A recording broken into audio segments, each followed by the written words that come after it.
All right. Well, I'm Brad Webb, Executive Vice President here at RREAF, and I oversee our closing team and then our construction draw process, getting funding from the banks and that sort of thing. So I was going to go over with you today a little bit of kind of what the closing and that process looks like, and then also prior to coming to RREAF, I was a commercial lender for 10 years, and so I banked RREAF and financed several of their projects, over several years before they poached me to come over to this side of things. And I was getting bored enough in banking that a new adventure seemed interesting, and it's definitely been that. So I'll get us started with closing team stuff. So deal team summary, and as you know, it's Power BI. So this is kind of the Excel spreadsheet that populates kind of the deal team spreadsheet, so you can see what the project is and then the target closing date. And so basically, anytime that there is a acquisition, disposition, refinance, any type of recapitalization, the deal team gets involved and engaged. Specifically with dispositions and acquisitions, as soon as an executed PSA is signed up, that's kind of whenever we actually go into action. Before that, we don't really do much because until it actually happens, it's not real. So it's not worth spending our time on. So anytime that there's anything that we actually have under contract, that's the first time it goes on this spreadsheet, and we really start tracking how the deal's progressing and how we're looking for closing on the deal.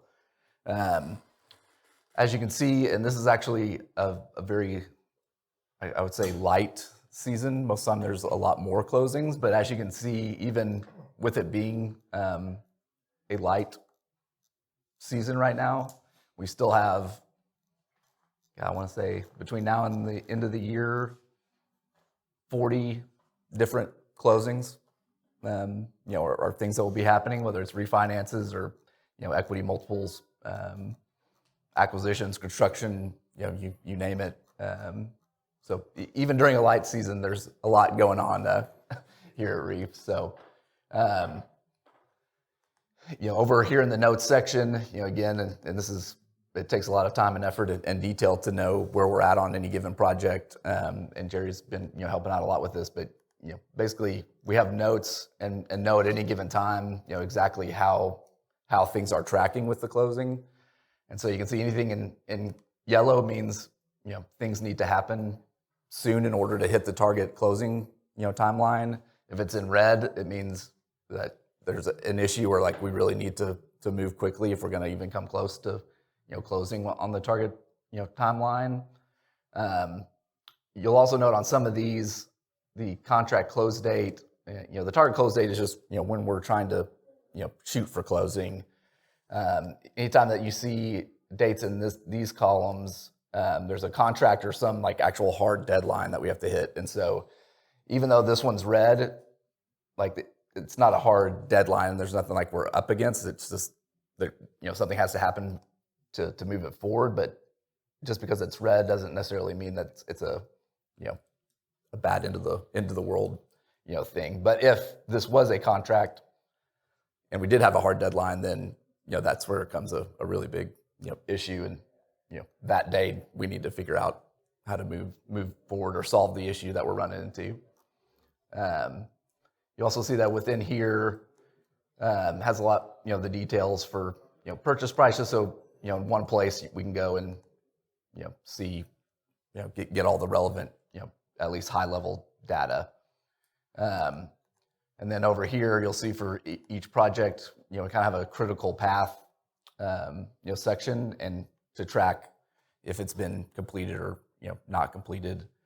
So anytime a deal gets, put under contract, it gets assigned a deal lead, you have your asset manager, and then, the first thing that normally happens is, the deal lead has a kickoff meeting with Staghorn, our capital markets team, underwriting. I mean, pretty much anybody that's involved with it is part of that meeting to hear kind of what what the project involves. So for like Shannon's deals, what are we going to do? How are we going to develop the project? How are we going to exit the project? Is it a land deal that we're going to sell to development entities, or are we actually going to build it and then sell to, build a multifamily project and then sell it? Those types of deals. And then, along the way, X, Y, Z that has to happen. Really quickly, just on, that front, and it kind of mirrors kind of that structure, but anytime we get a deal under contract, here's kind of the critical paths, the things that need to happen between the time we get under contract and actually close. And we kind of have a target days prior to closing that they should be done, such as, we need to sign up a lender term sheet, typically 60 days before closing, because that's how long it takes for a bank to close, order the appraisal, get all the approvals, do everything. So you got to get all those things teed up and ready, well in advance. Because if you're 30 days out from closing and you haven't signed up a lender, then you're probably not going to be closing on the target close date. And so us as a group, it's all the different departments are involved in various aspects. So legal carries a lot of the hefty burden, on the closing team perspective, and then especially for acquisitions, the acquisitions team and RREAF Res do a lot of the heavy lifting in terms of all the due diligence, property visits, all those things. We're just making sure that all the boxes get checked and the things are actually happening, so that nothing gets missed. So in a nutshell, that's kind of the closing team. One of the other kind of big components of what we do is the settlement statement. So whenever we're getting ready to close on a deal, of course, you have the title company. They're going to put together a settlement statement that shows all the charges, the purchase price, and then what we have to bring in cash to closing in order to close on the purchase. So you'll see, for example, here, this is ESA Smyrna, which we closed on a construction loan. I guess that was last week. And kind of basically what we do is, one, we want to make sure the settlement statement's right and jives with our numbers, and then also we want to track and make sure that it's in line with kind of our original budget. So these POC items are all the costs that we'd actually already paid before the construction loan. So we closed on the land loan right about a year ago, and so there's been costs. We purchased the land already with cash. We had architectural and some engineering, legal costs and other costs that we've paid to date. And so this kind of reconciles everything that has been paid to date and then what we're going to be have to bring to closing in order to close. So we come up with that number, and then the next step in that is what we have, the original budget, what we sent out to investors, and then any changes that may have happened to that, to know if any revisions or reallocations are needed. So you can see the land cost price went down. On land deals specifically, the purchase price is generally tied to a certain amount per land square foot. And so whenever we get the final survey, if the land square footage was 7 square feet off from what we thought it was, you'll see the price adjust there. So that's why that gets adjusted. And then you'll see kind of what we have paid to date, and then total funded, and then the remaining balance. And when you see these reallocations, that's a budget line item that either came in lower or higher than we anticipated, and we've got to offset that somehow to balance to our capital stack. So our total debt and equity, it all kind of has to jive and match.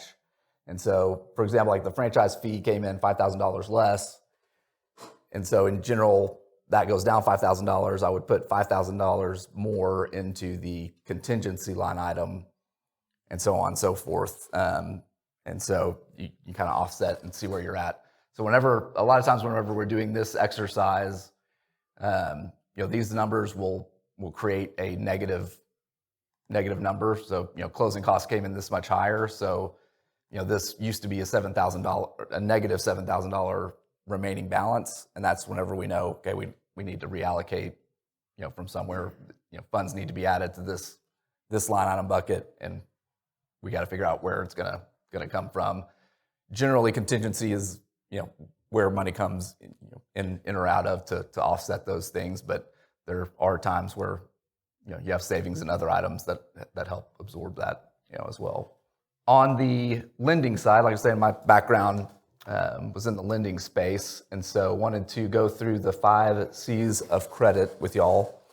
I think it's kind of important, even in real estate. So whenever I started off in banking, I started off in the underwriting and packaging side of things, which was extremely helpful to understand how deals are underwritten, what works, what doesn't work, how you structure deals, so that whenever I became a lender, I could speak intelligently about with the borrowers, what we look for and how we do things. So the 5 C's of credit, number 1's character, and this is typically on the bank side of thing. The credit report is what effectively dictates that side of it. And so especially for you young guys, it is important right now to already start thinking about your credit score for when you graduate. And if you don't have credit cards or loans in place, it's actually bad for your credit. And so getting some of those things in place so you have a credit history is really important, because it will dictate whether you can get a home loan or auto loan, whatever type of loan you're needing. Generally, character is just, do you know the borrower and do you trust them? But the FICO score is basically, from the lending side, what you kind of go off of, in terms of that side of things. And then the second thing is capacity. So this is, how likely, or do they have the ability to pay you back the amount that they're borrowing? So I'll show you kind of a qualifying worksheet from here. So, just from if you're going to buy a house perspective, you've got, here's the, what you're buying the property for, loan amount. Typically, you're going to put 20% down. What's the interest rate going to be? And, typically for a home loan, you're going to be a 30-year, term amortization. And so let's say you're making $90,000 a year when you first come out of college. And then based on these amounts, here's how much of a percentage of your income it is. For home loans, 35% is the max that you can be of your mortgage. So the mortgage should only be 35% of your income. And so in this instance, I would not be able to qualify for that loan amount. So I'd either have to put more cash down so that the loan gets smaller and debt service gets smaller, or I'd have to go find a cheaper house. So it can really limit you. And just as an example, you'll also see that interest rate can have a huge impact on things. But my mortgage that I got 9 years ago would be 3 times as high if I were to go get a mortgage today. And so it really moves the needle and can inhibit the type of property you can buy depending on how interest rates look. So that, as you can see, I think the current mortgage rate is 8.1%, which has my ratios really high. But if I was at whenever I locked in my rate, it was 3.5%, and you can see I'm well within the boundaries there. So definitely things to play around with. Is again, you get closer to graduating. Doing this type of analysis is always a good thing to know where you're at, what kind of house could you potentially buy, and kind of where you're going to be held to. As part of the mortgage process as well, so you've got 35% is the max that your mortgage can be, but then there's also a second part to that only 45% can be your total debt service. So if you have auto loans, student loans, that type of thing, that's the second calculation that they do. That you have a max of 45%. Now, just because the government says that you can qualify for a loan doesn't mean that it's a smart decision, and so you probably don't want to be at those, the upper ends of those. If you're being financially responsible, you don't want to be locked into 45% of your income, having to go to pay debt every month. So that's on capacity. On like the multifamily side, of course, the capacity largely is dictated by how much income is the property going to throw off. So as an example, this is the Sendero Ridge Apartments, and this was actually from whenever I originally financed this. This is one of our construction projects that we started in 2017 and sold in 2020 or 21.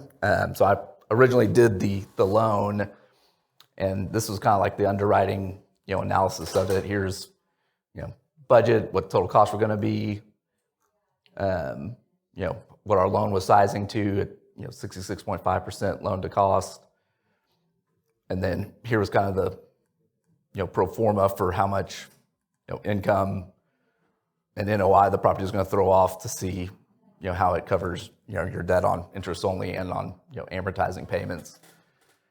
And so the capacity here is going to be based on that. As a lender, we're always thinking about the scorched earth worst case scenario. I get this property back, how comfortable am I that I'm not going to lose money or be able to pay off the loan.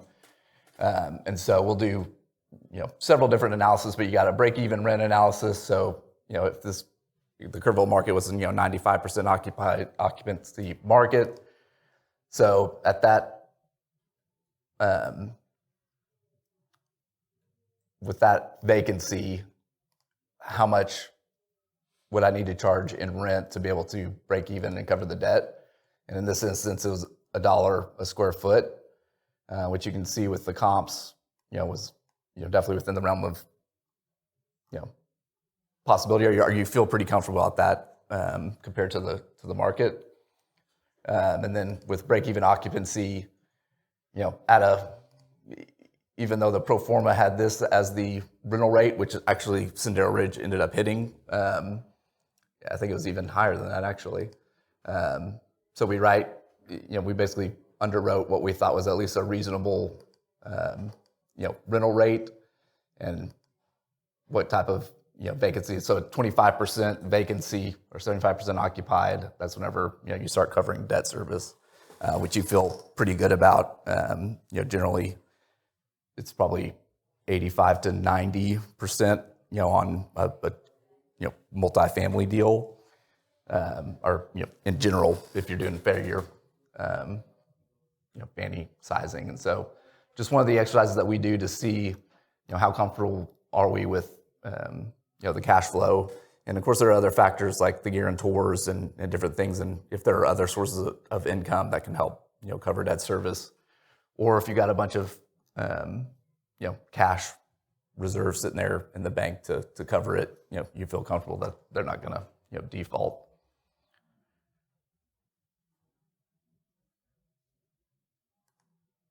So that's on capacity. The third is capital, and on the lending side, we refer to this as skin in the game. So how much are they putting into the deal, and how much do they have invested in it?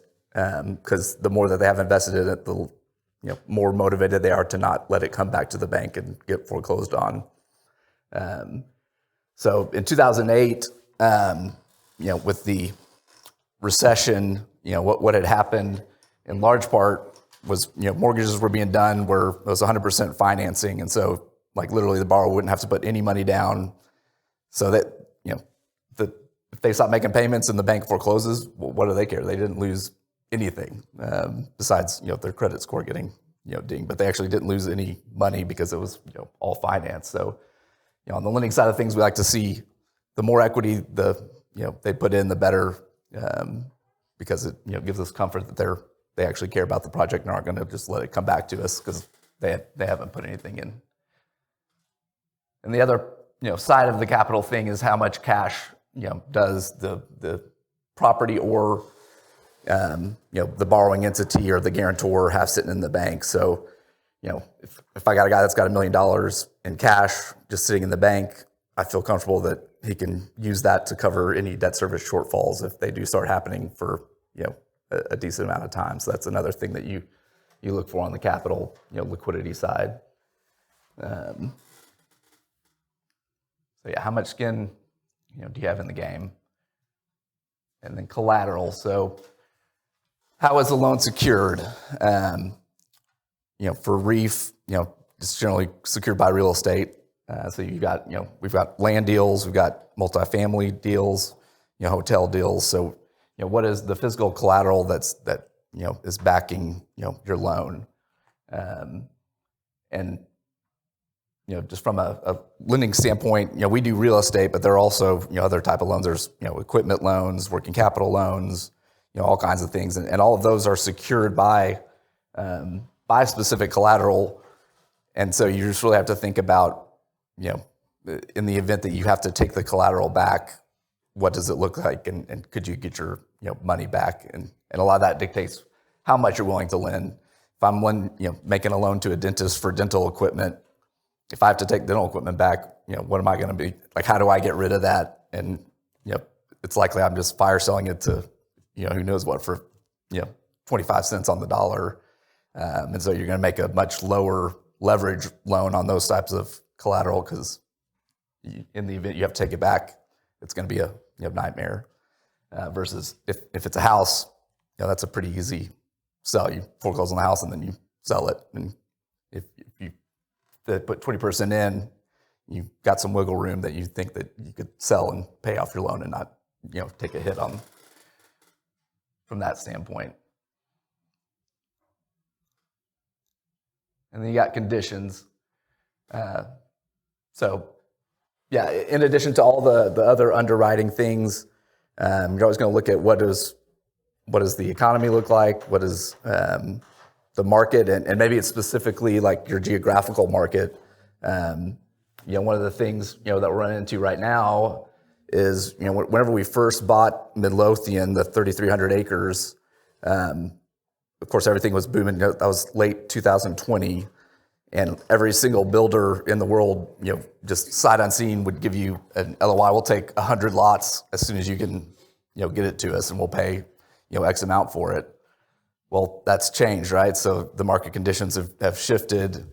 Now, the builders aren't taking down lots like that, and so the land loans are becoming harder to come by and get financed, and just because of market conditions.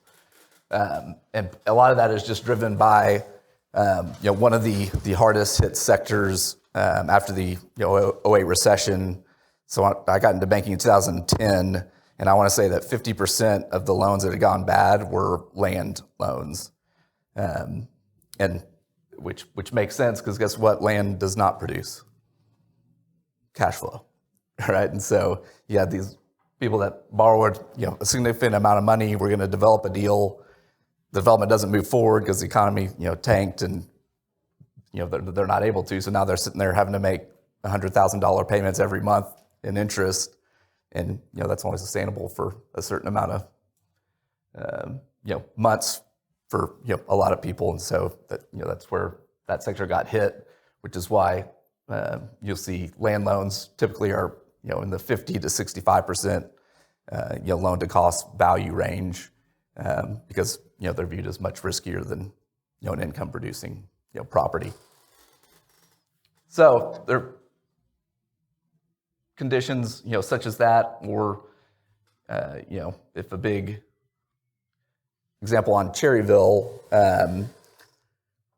there were going to be several big like corporate headquarters being relocated right there in the area, and I think one of them actually ended up falling through. But there are lots of different factors such as that can come into play for the bank being motivated to make the loan because they think it's going to be a good deal. that. The other component or analysis we do, and this, I guess, has to do with conditions, is we always do a interest rate sensitivity. So most traditional bank loans. So I worked at Bank OZK, an independent bank, and we typically would only do a 5-year fixed rate at most. I mean, we may do a 20-year loan, but the rate's going to adjust every 5 years. And so we'll always do an interest rate sensitivity analysis for whenever that adjustment happens, and the rate could go up 3 or 5. In the case of the last 9 months, it would have gone up 7%. And so you kind of look at that and see, okay, how's this property going to be cash flowing whenever that happens? And from a lending perspective, so here's where we think the rate's at today, and the debt service coverage ratio. If the rate jumps up 1%, 2%, 3%, you can see the trend of what that looks like and how that impacts things that you want to just have your eye on, or know what that scenario looks like, and how comfortable are you that they're going to show the NOI growth needed to continue to make those loan payments. On a strictly like bank compliance side, 1.25 times debt service coverage is typically the minimum that you look for. And even if the lender or the borrower is perfect and he's making his, their monthly payments every month, but their debt service coverage ratio isn't like cash flowing enough to cover it, the bank still gets dinged, and it impacts their ability to lend more money. They have to reserve more money away because it's a troubled loan, from their perspective, and so bank compliance makes them set aside additional capital. So it impacts the bank pretty significantly if they have loans that are showing debt service coverage ratios under 1.25 times, because it hurts the bank's balance sheet. So that's just from a lending perspective. That's always what they're going to be looking for. I guess a couple of just general things that we've seen recently, and if y'all were listening on IC yesterday, we're looking to refinance we're looking to refinance all of the Sunbelt 12 properties, but as you heard, only 6 of them is really viable for us to refinance, because taxes and insurance have gone up, and it inhibits the loan amount that we could refinance. So on those properties, our current loan is actually higher than what our new loan could be, because taxes and insurance have gone up, and our debt service coverage ratios, are impacted to where the loan wouldn't size today where we had it at. And so there are lots of different factors that go into that, whether you can qualify for a loan, or the loan amount that you can qualify